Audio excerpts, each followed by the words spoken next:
श्री सद्गुरु महाराज की जय। सत्संग सुधा वचनामृत प्रथम भाग। संत सद्गुरु महर्षि मेही परमहंस जी महाराज की वाणी। ध्यान योग की महिमा। बंदो गुरुपद कंज कृपा सिंधु नर रूप हरि। महामोहतम पुंज जासु बचन रवि कर निकर। यदि शैल समं पापं विस्तीर्णं बहुयोजनं भिद्यते ध्यान योगेन नान्यो भेदः कदाचन। बीजाक्षरं परम बिंदुं नादं तस्योपरि स्थितं सशब्दं क्षाक्षरे क्षीणे निशब्दं परमं पदम। ध्यान बिंदुपनिषद। संसार में लोग बराबर काम क्या करते हैं? कामों को साधारणतः दो भागों में बांट सकते हैं, शुभ और अशुभ। शुभ कर्म को पुण्य कहते हैं तथा अशुभ कर्म को पाप कहते हैं। जिस कर्म से आत्मा की ऊर्ध्वगति हो उसे पुण्य तथा जिस कर्म से आत्मा की अधोगति हो उसे पाप कहते हैं। पुण्य कर्म करने वाले को पुण्यात्मा धर्मात्मा कहते हैं और पाप कर्म करने वाले को पापात्मा कहते हैं। पाप का फल दुखमय तथा पुण्य का फल सुखमय होता है। लोग अधिकतर पाप ही करते हैं तथा उसका फल दुख भोगना नहीं चाहते। शांति में सुख प्राप्त करने की ही अभिलाषा रखते हैं। फिर लोग यह भी समझते हैं कि पाप किया फिर पुण्य करने पर पाप कट जाएगा, किंतु ऐसा नहीं होता। यहाँ यह हिसाब नहीं है कि 2 में से 2 घटाओ तो 0 बचेगा तो बाकी कुछ नहीं। हाँ, यह अवश्य है कि पुण्य का फल अलग तथा पाप का फल अलग भोगना पड़ेगा। महाराज युधिष्ठिर बड़े धर्मात्मा थे। नित्य ब्राह्मण भोजन कराते थे, दान करते थे, बड़े बड़े यज्ञ करते थे। दुर्गम से दुर्गम स्थान में तीर्थ करने गए थे। जहाँ वे स्वयं नहीं जा सकते वहाँ भीम के पुत्र घटोत्कच की सहायता से उस दुर्गम स्थान में जाते थे। भगवान श्री कृष्ण का वरदान भी उनको बराबर ही हुआ करता था। सदा सत्य बोलते थे, लेकिन केवल एक झूठ बोलने पर मिथ्या नरक देखना पड़ा तथा नरक का दुख भोगना पड़ा, जैसा कि महाभारत में लिखा है। तप, दान, पुण्य, तीर्थ, यज्ञ आदि कितना शुभ कर्म पुण्य कर्म उन्होंने किया, किंतु इतने पुण्य करने पर भी एक झूठ बोलने के कर्म फल से नहीं बच सके। इसे जानना चाहिए कि पुण्य करने से पाप कर्म के फल से कोई बच नहीं सकता। किंतु ध्यान बिंदुपनिषद के उपर्युक्त श्लोक 1 से जानने में आता है कि कई योजन तक फैला हुआ पहाड़ के समान यदि पाप हो तो वह ध्यान योग से नष्ट हो जाता है। इसके समान पापों का नाश करने वाला कभी कुछ नहीं हुआ है।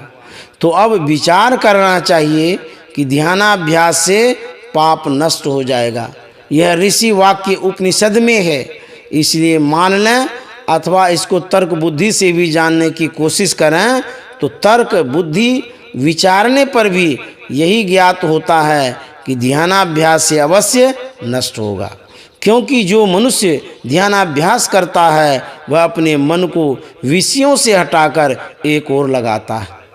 वह एक ओरता एक बिंदु है।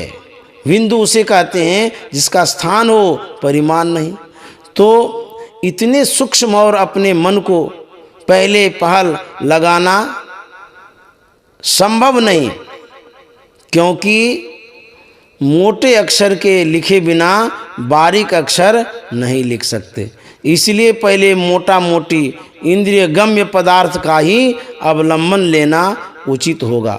साधु संतों ने 5 विषयों में से 2 विषयों रूप और शब्द को लेने को बताया, अर्थात किसी एक रूप को जिसमें अपनी पूर्ण श्रद्धा हो, उस रूप के मानस ध्यान का तथा उस इष्ट संबंधी शब्द के मानस जप का अवलंब संतों ने बताया। यह आरंभिक साधन है। इस प्रकार मन को एक ओर करते हैं, फिर बिंदु ध्यान के द्वारा मन का पूर्ण सिमटाव हो जाता है। सिमटाव में ऊर्ध्वगति होने के कारण वह स्थूल से सूक्ष्म में प्रवेश कर जाता है। लोग स्थूल विषयों में फंसकर ही पाप करते हैं। जो स्थूल से सूक्ष्म में प्रवेश कर जाए उससे पाप होना संभव नहीं, क्योंकि इस प्रकार सूक्ष्म ध्यान करते करते उसका मन स्थूल विषयों से हट जाता है। ऐसी अवस्था में उससे पाप हो सके असंभव है, अर्थात उससे पाप कर्म नहीं हो सकता। फिर सूक्ष्म में सूक्ष्म नादों का ग्रहण होगा, जिसके द्वारा ऊर्ध्व की ओर खिंचाव होगा।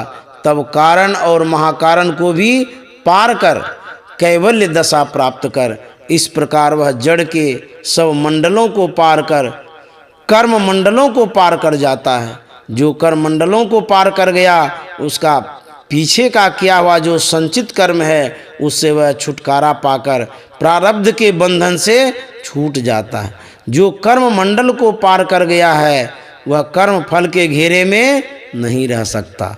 इस प्रकार ध्यानाभ्यास के द्वारा सब पापों से मुक्त हो जाता है और परम पद प्राप्त कर लेता है। ब्रह्महत्या सहस्राणि भ्रूणहत्या शतानि च एतानि ध्यान योगश्च दहत्यग्निरिवेन्धनम्। उत्तर गीता अध्याय 2। किंतु इसका मतलब यह नहीं कि पाप करते जाओ और ध्यान करते जाओ, पाप कट जाएगा। बात तो यह है कि जब तक कोई संयमी नहीं बनेगा, पाप कर्मों से अपने को नहीं बचावेगा, तब तक उससे ध्यान हो नहीं सकता है।